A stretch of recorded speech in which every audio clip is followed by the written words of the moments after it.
सके, और वो सोचें भी ऐसी हैं कि वो एक जगह पे नहीं रुकती, एक के बाद एक सोच उनको कहीं ना कहीं से चारों तरफ से घेरे हुए है। इंसान कहा जाता है कि पहाड़ों में ही रहता था और उसका एक मोटिव था सिर्फ सर्वाइवल का, कि इंटेलिजेंट लोग ही, पर हम लोगों ने रिसर्चेस कहती हैं आपकी कि इंटेलिजेंट लोग ही ज़्यादा प्रोफेशनल हेल्प की तरफ जाते हैं। हेलो एवरीवन, आज की ये वीडियो एक बहुत इंपॉर्टेंट टॉपिक पे है जिसे हम ओवर थिंकिंग या बहुत ज़्यादा आने वाली दिमाग में सोचों को कहते हैं। बहुत से लोग मुझे ये डीएम करते हैं कि हम लोग ओवर थिंकिंग की वजह से परेशान है, कोई ऐसा सोल्यूशन हो कि ना उन्हें किसी साइकाट्रिस्ट या साइकोलॉजिस्ट के पास जाना पड़े और वो खुद ब खुद कोई ना कोई वक्ती सोल्यूशन निकाल के हम लोग उसे ख़त्म कर सकें। और वो सोचें भी ऐसी हैं कि वो एक जगह पे नहीं रुकती, एक के बाद एक सोच उनको कहीं ना कहीं से चारों तरफ से घेरे हुए है। तो ये हम कह सकते हैं कि ये ऐसी सोचें हैं जो कि हमारे माइंड में हर टाइम अलर्ट रहती है, क्योंकि हमारा माइंड इतना पेचीदा, कॉम्प्लेक्स और इंटेलिजेंट है जो नेगेटिविटी को ऑटोमेटिकली एज्यूम करता है, ऑटोमेटिकली उसकी तरफ खींचा चला जाता है, मनफी सोचों की तरफ। तो जब मनफी सोचें आती हैं तो ऑटोमेटिकली मस्बत आने वाली पॉजिटिविटी को हम लोग ब्लॉक कर देते हैं, जिसकी वजह से हमारी सोचों का एक गिराव ज़्यादा बनता जाता है और इंसान उनमें कहीं ना कहीं से जाता जाता है, और जब उनसे फरार हासिल करने की कोशिश करता है तो मज़ीद उसमें घुसता चला जाता है। तो इन सोचों में इसका एक एवोल्यूशनरी पीछे से एक रीज़न भी है, यानी कि जब पहले इंसान कहा जाता है कि पहाड़ों में ही रहता था और उसका एक मोटिव था सिर्फ सर्वाइवल का, कि उसे कहीं ना कहीं अपना सर्वाइवल करना है, यानी कि ज़िंदा रहने के लिए उसे करना है। और हर हमें बताया जाता था उस टाइम पे कि जैसे हमने अपने बड़े बुजुर्गों से सुना है कि हमें पता है कि ज़मीन पे सांप भी रेंग रहा है, जंगलों में लोग रहते हैं, ज़मीन पे सांप रेंग रहा है, कहीं शेर की आवाज़ आ रही है, कहीं आसमान से कोई बिजली गिर रही है, कोई कुछ हो रहा है, बारिश हो रही है। तो माइंड हर वक्त ख़तरे की वजह से अलर्ट रहता था, तो कि कहीं ना कहीं क्योंकि उसे बचाव करना था। फिर एक जो है वो चीज़ ख़त्म होगी, लेकिन अभी तक इंसान के पास वो सारी, अब वो जो उसके ख़तरात थे वो आसाइशों में तब्दील हो चुकी हैं, यानी कि जाने के लिए रास्तों में गाड़ियाँ हैं, रहने को आलीशान मकान हैं, और उसके पास नई नई चीज़ें खाने पीने के लिए हैं, पहनने ओढ़ने के लिए अच्छे लिबास हैं। लेकिन फिर भी वो अलर्ट वाला जो एक नेगेटिव पॉइंट था कि माइंड हर टाइम अलर्ट रहता है, वो आज तक ख़त्म नहीं हो सका। क्यों नहीं हो सका? क्योंकि वो कहीं ना कहीं हमारा जो एवोल्यूशनरी रीज़न था उसने हमारी जगह ले ली है फ्यूचर की फ़िक्रों में। अगर इंसान पास की फ़िक्रों में रहता है, सोचों में रहता है, पास को याद करता है, तो गिल्ट में रहता है कि ये नहीं कर सका ज़िंदगी में, वो नहीं कर सका। तो इस सिलसिले में क्या होता है जी, नेगेटिव सोचें आना शुरू हो जाती हैं, मायूसी का शिकार हुआ और नेगेटिव सोचें शुरू हो गई। इसी तरह अगर वो फ्यूचर की तरफ देखता है तो फ्यूचर को सोचने जब बैठता है, जो कि मैं हमेशा से कहती हूँ कि वही फ्यूचर जब हम प्रेजेंट में होते हैं तो वो प्रेजेंट ही होता है, फ्यूचर कभी आता ही नहीं है, क्योंकि जब वो फ्यूचर आता है तो वो ऑटोमेटिकली प्रेजेंट में मौजूद होते हैं। तो जब हम उस फ्यूचर के बारे में सोचने बैठते हैं तो क्या होता है जी, ऑटोमेटिकली वो सोचों का एक मरहला स्टार्ट हो जाता है जो कि हमें नेगेटिविटी की तरफ लेके जाता है, कि अगर ये ना कर सका तो ये गोल पूरा नहीं होगा, और अगर ये गोल पूरा ना कर सका तो ज़िंदगी में क्या कर सकूँगा। तो ऑटोमेटिकली इंसान एक अजीब से पेचीदा से कॉम्प्लेक्स दायरे के, सर्कल के इर्द गिर्द घूमता रहता है, जिसकी वजह से उसका दिमाग कभी भी फरार ही नहीं हासिल कर पाता। और जब वो फरार नहीं हासिल कर पाता तो फिर उसे हम लोग इसको वैसे हम लोग इस तरह की एंजाइटी, एक जो तशवीश है उसमें इंसान बेचैनी में घिरा रहता है, इसको हम जनरलाइज एंजाइटी डिसऑर्डर भी कहते हैं, जिसे हम जीएडी यानी कि डे टू डे वरी भी कहा जाता है। ये इस तरह का डिसऑर्डर है जिसकी वजह से हम रोज़ किसी ना किसी अजीब सी कैफियत में रहते हैं कि हमें फ्यूचर की टेंशन है या पास का गिल्ट है, नेगेटिव सोचों ने घिरा हुआ है। तो इसके लिए हम वक्ती तौर पे क्या कर सकते हैं, कुछ ऐसी टेक्निक्स होती हैं या होनी चाहिए जिसकी वजह से इंसान को किसी प्रोफेशनल हेल्प की ज़रूरत ना पड़े, लेकिन वो इन सोचों में आ जाए। प्रोफेशनल हेल्प तो डेफिनेटली एक पॉइंट पे जाके आपको लेनी पड़ती है, और मैं इसको इनकरेज भी करती हूँ कि आप प्रोफेशनल हेल्प लें, ताकि आपको जो आपकी ओवरकम नहीं चीज़ों को कर पाए, किसी की हेल्प कर देने से आपकी वो चीज़ें ओवरकम हो जाए। उसमें एक 4 वैसे वक्ती उन पे चीज़ें बता देती हूँ, वो ज़्यादा नहीं है चीज़ें, 4-5 चीज़ें हैं। उनमें सबसे पहले जो चीज़ आ जाती है वो आ जाती है हमारी you have to write something on paper. यानी कि आप कोई भी एक पेपर और पेन लीजिए और आपने इस पे दरमियान में एक लाइन लगा लीजिए। एक तरफ आपने अपनी प्रॉब्लम्स लिखनी है, एक तरफ आप अपना सलूशन लिखें। बाज़ औक़ात क्या होता है, हम जब लोगों को अपनी कोई भी हम चीज़ किसी से कहते हैं ना, तो हम बग़ैर किसी सोचे समझे उससे बात कर देते हैं। हम नहीं उसके कॉन्सिक्वेंसेस देखते, वो अच्छे होंगे या बुरे होंगे, हम बस बोल देते हैं। लेकिन हमें जब वही चीज़ लिखने को दी जाती है कि आप इसे लिख के बताएं, तो हम उस पर बड़ा सोच विचार करके, गौर फिक्र करके हम करते हैं। ठीक है। बाज़ औक़ात ऐसा भी आपने देखा होगा कि कई लोग बात कर जाते हैं, उन्होंने किसी की बात सुनी और फिर बाद में सोच रहे थे यार उस टाइम पे ना ये बात करनी चाहिए थी, मैं कर नहीं पाया या कर नहीं पाया। तो क्या होता है जी, जब हमें लिखने को दिया जाता है तो हम बड़ा तहम्मुल से उसको सोचते हैं, फिर हम लिख के तो फिर आगे ये बात देते हैं कि ये बात इस तरह होनी चाहिए थी। इसी तरह आपने पेपर और पेन लेना है, आपने एक तरफ क्या लाइन लगानी है दरमियान में, एक तरफ अपनी प्रॉब्लम्स लिखनी है और एक तरफ सलूशन लिखने हैं। यानी कि प्रॉब्लम लिखी, सलूशन, प्रॉब्लम, सलूशन। फिर आप नोट करेंगे उसमें कितनी ही ऐसी प्रॉब्लम्स हैं जिनका आपको लिखते लिखते सलूशन मिल गया, और कितनी ही ऐसी प्रॉब्लम्स थी जो आपको लगा ये तो वैसे सोचने के लायक नहीं, ये मैं क्यों लिख रही हूँ या लिख रहा हूँ, मुझे तो इसकी ज़रूरत ही नहीं थी, मुझे तो लिखनी नहीं चाहिए थी। तो आप तब ये महसूस करेंगे कि वो चीज़ें जिन पे आप बग़ैर किसी वजह के आप फोकस करें, वो तो बहुत गैर ज़रूरी और मामूली सी हैं। ठीक है। दूसरा तरीका क्या आ जाता है जी, हमारा ब्रीथिंग का। बहुत से लोगों को मैंने अपनी लास्ट 1-2 वीडियोस में भी डीप ब्रीथिंग का बहुत जिक्र किया है और मेडिटेशन को बहुत इंकरेज किया है कि आप लोग मेडिटेशन करें। मोस्टली लोग मेडिटेशंस को हम योगा वगैरह के तौर पे भी ले लेते हैं, और मोस्टली लोग, कईयों को सांस का मतलब, कईयों को कुछ है तो वो नहीं कर पाते। मेडिटेशंस करना हर किसी के बस में नहीं होती, किसी को जोड़ों का मसला, किसी को कोई मसला, तो नहीं कर पाते। लेकिन जो ब्रीथिंग है या डीप ब्रीथिंग का एक फैक्टर है, वो हर एक बंदा कर सकता है। यानी कि अगर आप मेरे साथ इसको दोहराएं, तो आपने नाक से सांस लेनी है, थोड़ी देर के लिए उसको रोकना है और मुंह से आहिस्ता आहिस्ता सांस बाहर निकालनी है। एक हाथ आप अपने सीने पे रखें, एक आप आपने पेट पे रखना है, और आप अपनी सांस जब आप नाक से लेते हैं तो आपने महसूस करना है कि किस तरह से सांस आपके जिस्म में भर रही है, और आहिस्ता आहिस्ता उसको मुंह से करके निकालना है। और आप देखिएगा, अगर आप मेरे साथ दोहराएं तो हम एक दफ़ा कर लेते हैं।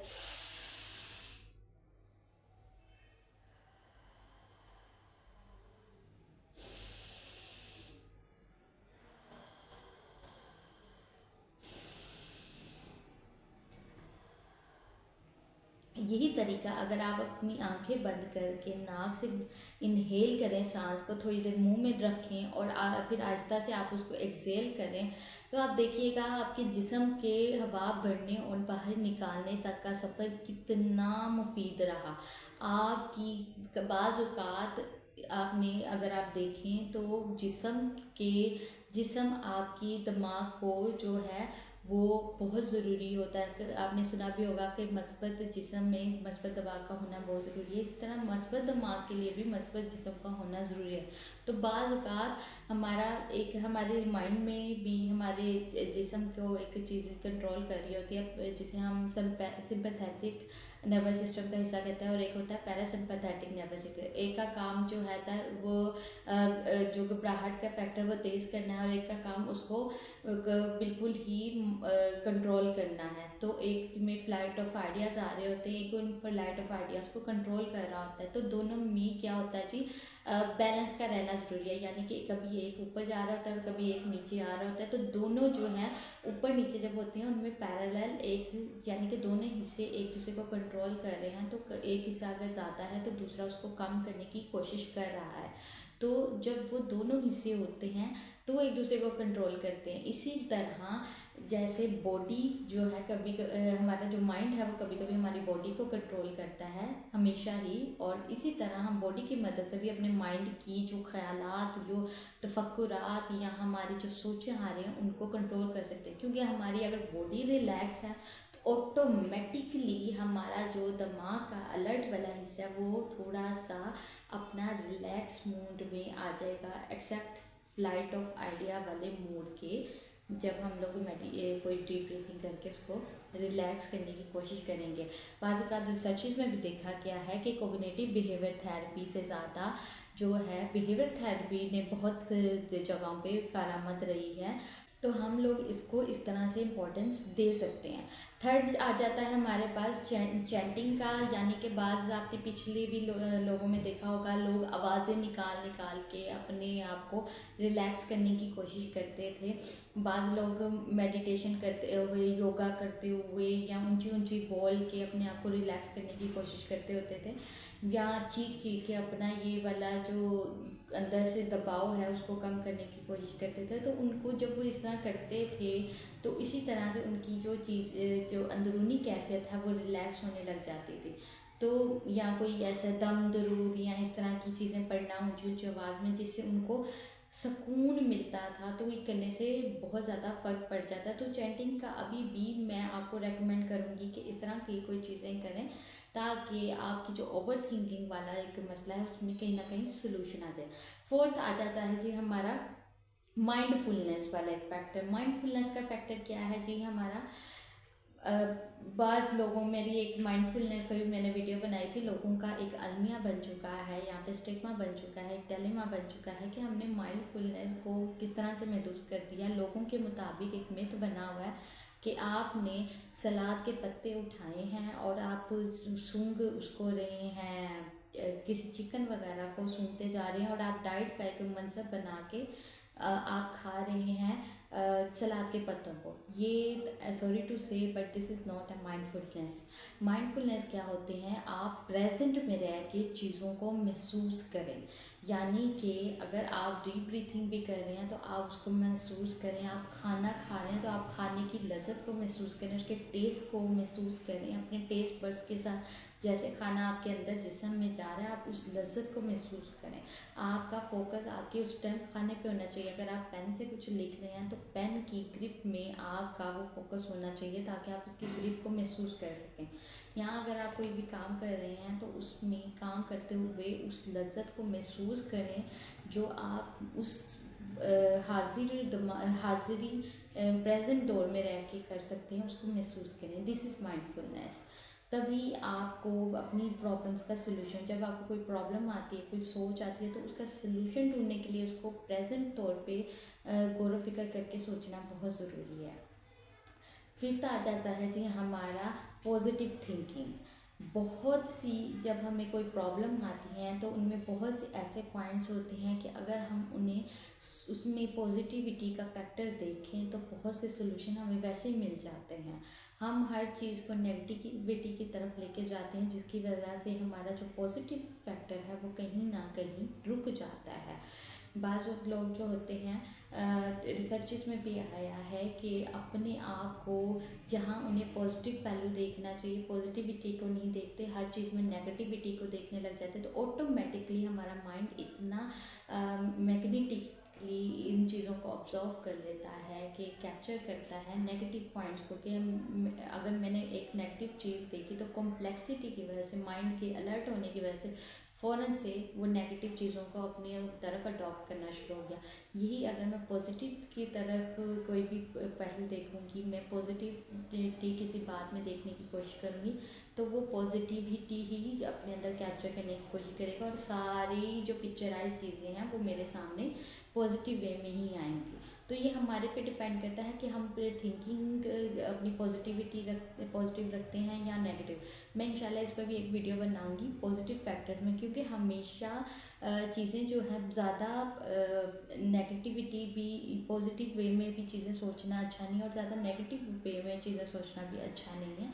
क्योंकि देखें, अगर ओवर थिंकिंग इतनी ही बुरी होती तो अगर हम कोई काम कर रहे हैं तो हमें लग रहा है ये चीज़ नहीं सही, तो हम उस पर सोचते हैं और सोचने में हम लोग उसका दूसरा कोई पहलू निकाल लेते हैं, जिसकी वजह से हम आने वाले खतरे से ऑलरेडी बच जाते हैं।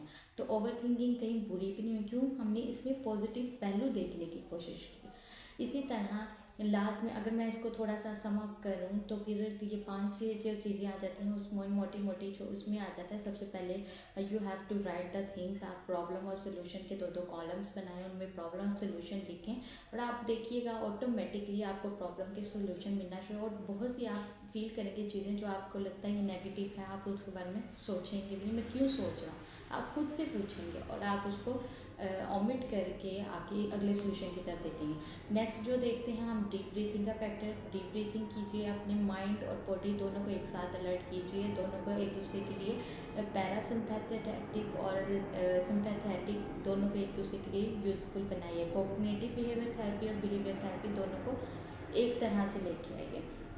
थर्ड जो आ जाता है हमारा चैंटिंग का फैक्टर, एक मैंने बताया जोर जोर से चिल्लाना और आवाज़ें निकालना, वो एक आप फैक्टर आ जाता है जिसमें आप अपने आप को, मैं कोशिश करूँगी इन पे अलग अलग से भी एक वीडियोस बना दी जाए ताकि आपको इनसे मदद मिले कंट्रोल करने में अपनी ओवर थिंकिंग।